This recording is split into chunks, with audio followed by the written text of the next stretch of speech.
Hello mga kabatak. Ako nga pala si John Lon, isang OFW, skilled worker, farmer dito sa Japan, Naganokin. Ngayong araw ay magtatanim kami ng lettuce. At ganito nga pala ang pagpaprocess ng pagtatanim ng lettuce. Tara, samahan niyo ako magtanim ng lettuce.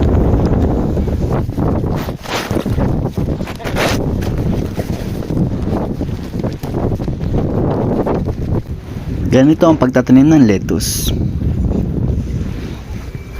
Ang normal na process ng pagtatanim ng lettuce ay isa-isang mano-mano kukunin ang lettuce na punla dito sa pot na ito.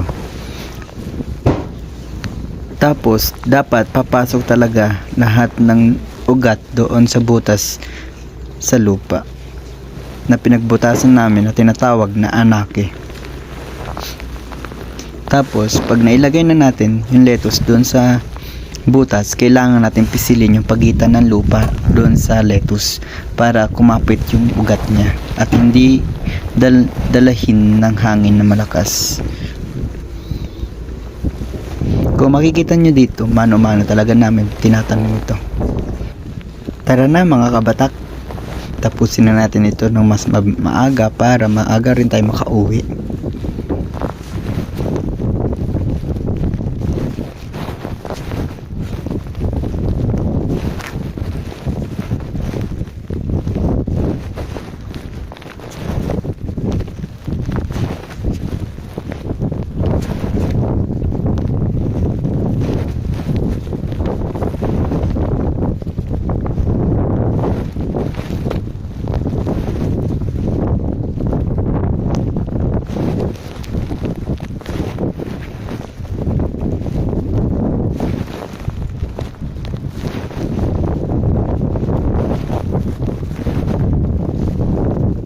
May pagibang sinasabi niyo ng kukurin mo eh.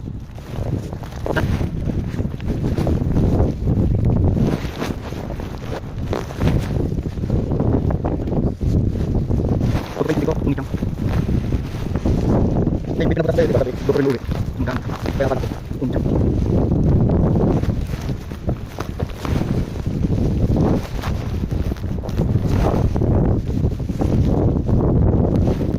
Ha? Galit ka? Ano ba? Pagsay ba yun? Ha?